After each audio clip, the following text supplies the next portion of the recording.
Hey, so before we talk, I don't know if you ever had like one of them eyelashes that is, I don't know if I've got an eyelash going the wrong way or what it is, but it is really irritating my eye this morning. So if we're sitting here talking and I'm talking about how important CR is, and I'm like, isn't it, right? I'm not trying to lead people astray, and I don't really think it's a joke. I'm just got, I don't know. I got this weird eye thing going on. But you had the Celebrate Recovery golf tournament on Saturday. How'd it go? It went great. We had a great turnout. Was praying all week for the rain to go away. What a great witness that I prayed and said I went to the golf course Friday at 6 p.m. and Tracy said, hey, the back nine is underwater. It will not, if it rains again, you can't pass. So, I live out that way. I live in the neighborhood there. Yeah. And when he says it's flooded, I don't know if everybody's really seen what he means by that. Yeah. There is literally a river running through it. When they say it's flooded, there are about 4 holes on the back nine that look like a river. So, so that's what he tells you on Friday. And he says, hey, if it rains again, you won't play the back nine. I got up that morning, prayed, went to the golf course, and he said, hey, I don't know how to explain. I don't know how to tell you, but you can play on the back nine this morning. And I'm like, I can tell you, I prayed really hard to have this day, and we had 17 teams show up. Hey, dude, and you may have been so close with God, you should try to walk across a pond, just see if you were. Yeah, don't worry. I don't know if I fit in that category, but I think that God wanted that to be a witness to Him. Yeah. On a golf course, so yeah, man. And so you had 17 teams, and the guy who runs the golf course out there told you this is the largest tournament they have at Indian Trace throughout the year. He kind of challenged you a little bit. What do you say? Yeah, so he said, hey, so you think you can grow this thing? Because if you can, we'll have a morning flight and we'll have an evening flight. And so every year we've grown this thing. And so I told him, I said, I'll take the challenge. And so I'm challenging everybody now to kind of, hey, let's step up the game. Let's make our community even better by raising this money to make a difference in it. And that's really important. There's about $23,000 that just comes from tithes and offerings through the church to support Celebrate Recovery. Yeah. But there's also another $12,000 that you use that you need for training events through the year. So it's about $35,000 a year that we need to do Celebrate Recovery. So, man, to see it grow would be really good. But, Celebrate Recovery is a big part of Liberty and has been now for, 11 or 12 years? 12 years. This July. Yeah. And, man, today on the podcast, we have got one of those stories, Nathan Green. Yeah. And, when obviously you have to be a little bit guarded by some of the things that you say when you're on this. You know Nathan well. Man, I've known him for a long time, seen God really grow his life. What he's going to say on this podcast, you can't imagine how bad it really was, that what the Lord has brought him through. Yeah.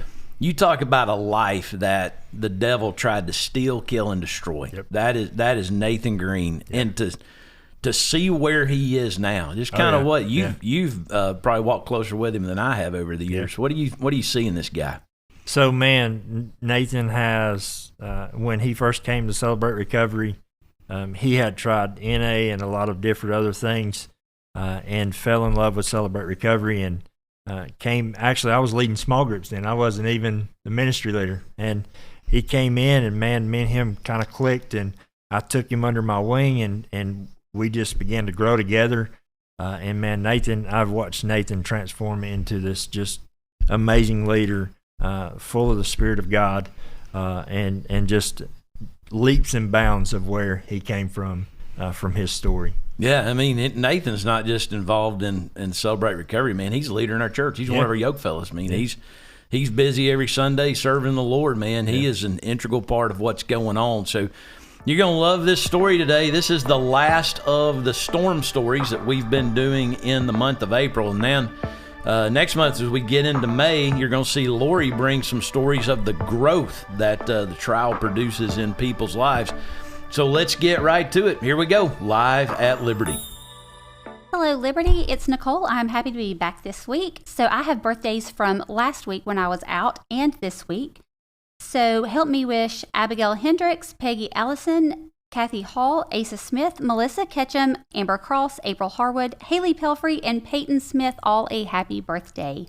And then we have one anniversary to celebrate. Tim and Kim Daly will be celebrating 26 years of marital bliss on May 1st. I have a lot of sports updates. I think I've turned into a sports commentator.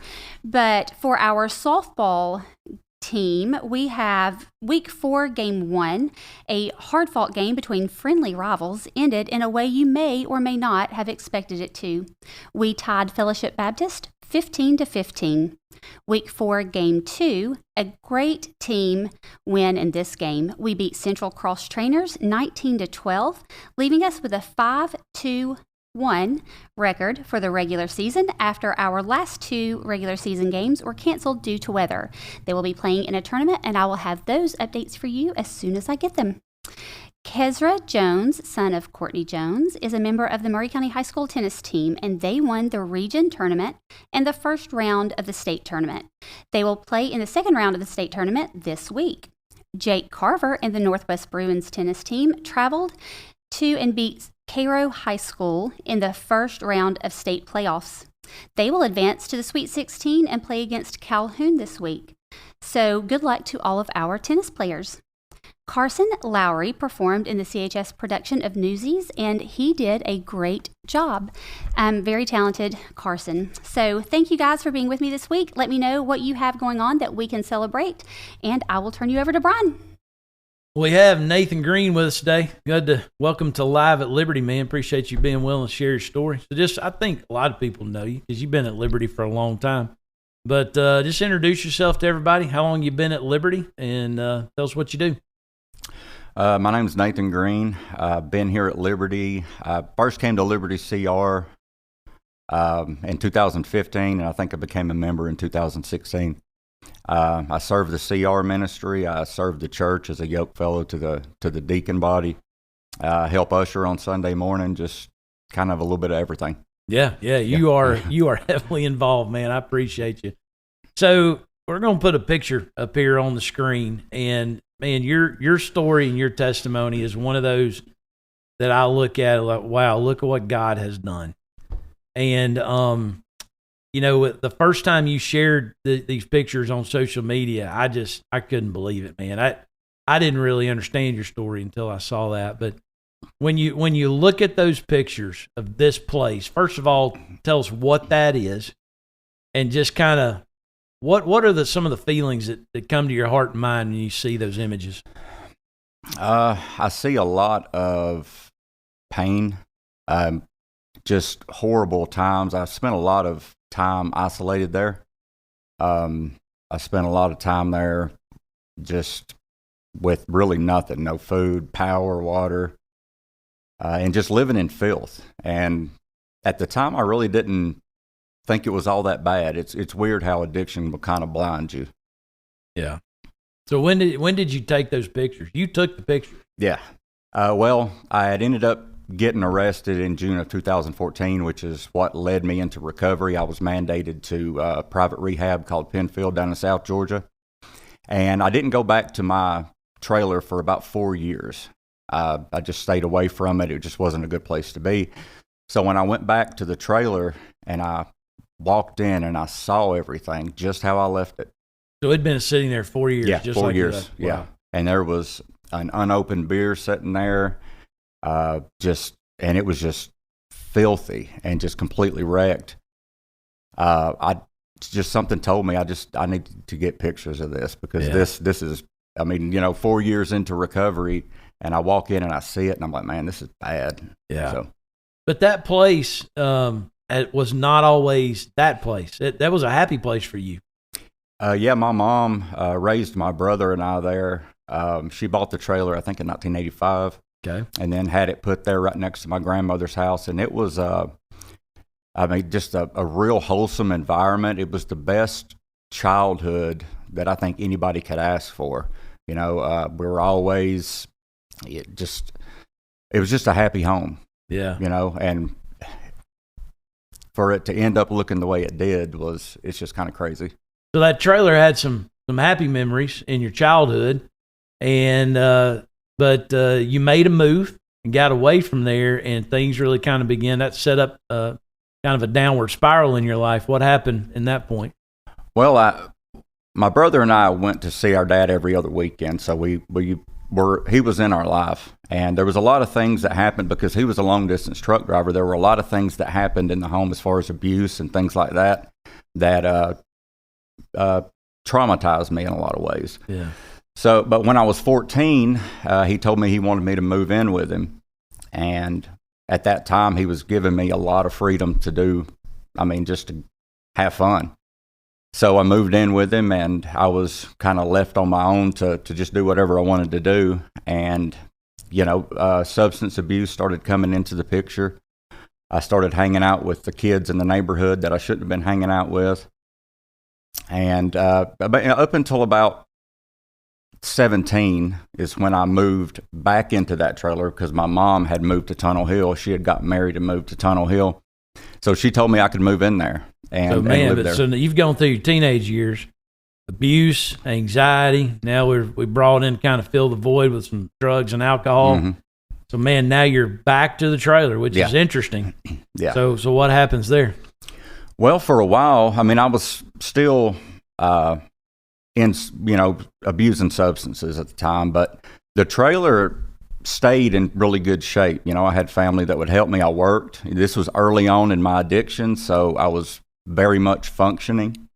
I hadn't done a damage to my body at that point. And so I guess rolling on into around when I was in my early 20s, I had my first child. Okay. And her mother and her and my, I guess you would call her my stepdaughter, lived there in the trailer for a little bit. And I was on and off with their mother for a while. And just kind of lived life. And so you're beginning to raise your own children mm-hmm. in the same place, right? Mm-hmm. Okay. Yeah, and during this time, I was having a lot of issues, just chaos. I had a couple of drug overdoses. One of them almost killed me, and I was just not there for my kids. I was a bad father. I was just absent. Even when I was there, I wasn't really there. You know what I mean?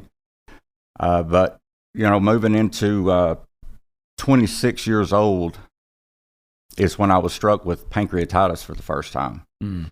And that's from heavy alcohol abuse. Yeah. And so once that started coming into the picture, I realized at that point that I couldn't stop drinking, when I wanted to. Yeah. But, man, you're not the kind of guy you wanted to be, right? Right. You kind of lost your family at that point. And, now you got these health issues, mental health issues are kind of really crunching down on your life. What happens next?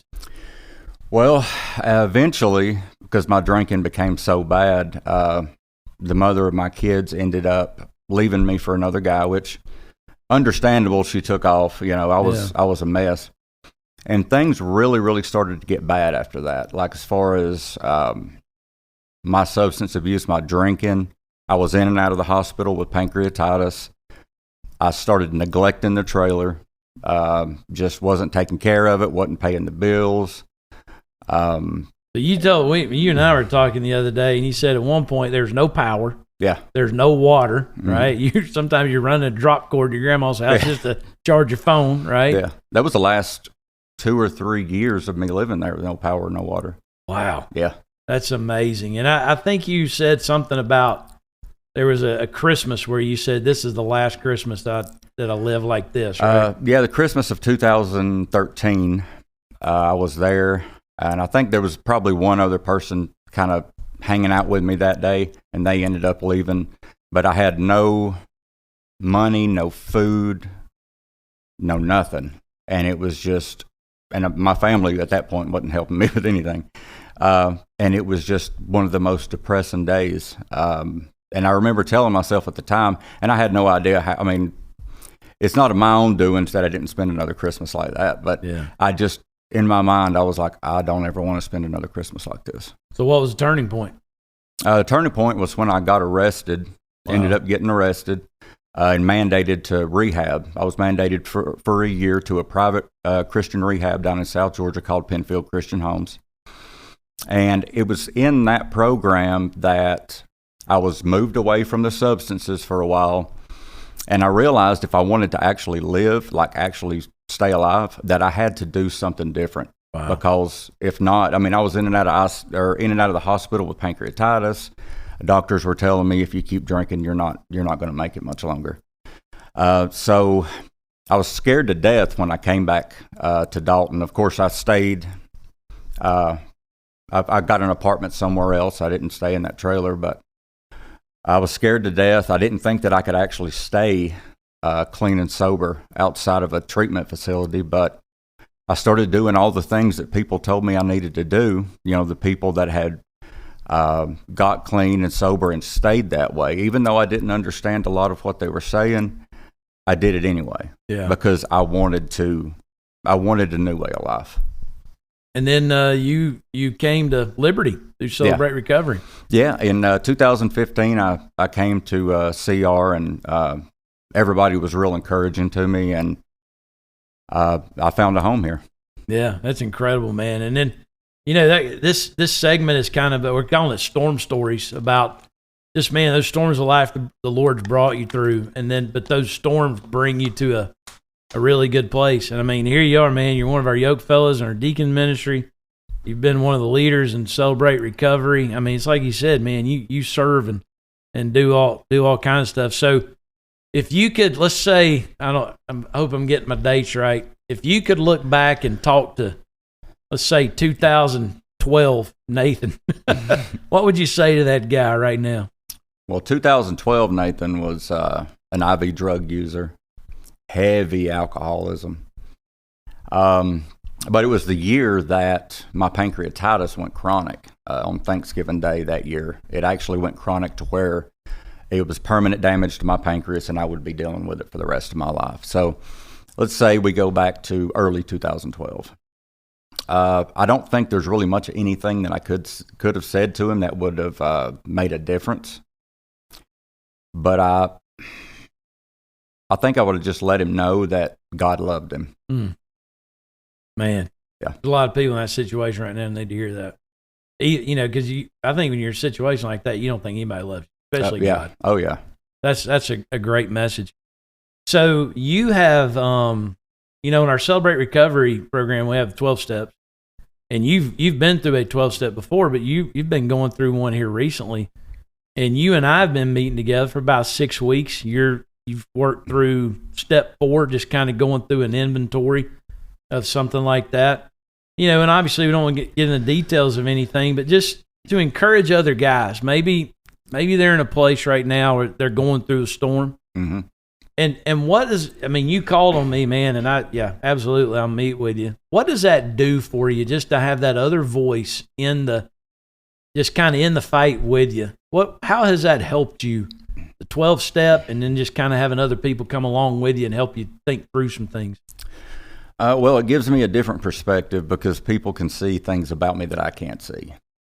And it helps me to stay out of denial because I've got somebody that's kind of calling me on things. And to go back through a 12-step, especially steps 4 through 9 in recovery, the steps are meant to work actually over and over again as things kind of pile up into life. You know, you work the steps, and then, you know, things get a little out of focus, I guess you could say. So going back through those steps and going back through that process of finding out what the issue is, confessing it, seeing what the character issues are, and making amends in those relationships, it's refreshing. It's a refreshing thing. It gives you kind of a fresh fire. So, you know, you and I meeting these last 6 weeks, one of the things that we've really been challenged on is how things can get in your mind, especially in a storm, man. Those storms can really get in your mind, and you can have something going on in your mind and be convinced it's truth. And I, you know, in us meeting, I've heard you say a couple times, I'm about 99% sure that's what's happened. Yeah. And I would challenge you and go, but is that 100% fact? And I would challenge you to go have some conversation. And man, you were courageous and you did, which is really good. So I think everybody watching this has done the same thing. I've done the same thing. How has that how has that exercise of having those conversations, sometimes hard conversations, and really getting down to the truth kind of helped some of the things that were swirling around in your heart and your mind? Well, I'm real socially awkward and introverted, so I tend to bottle up. I'm just not a people person. I'm not a talker, so I can get in my head, and things can just, over time, just get kind of really wacky as far as what I think's going on or something that's happened.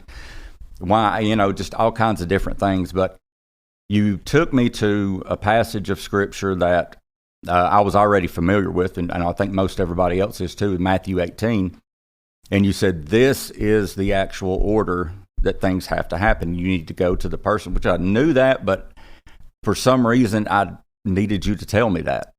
And so that's what I did. And it was like just a huge weight off my shoulders.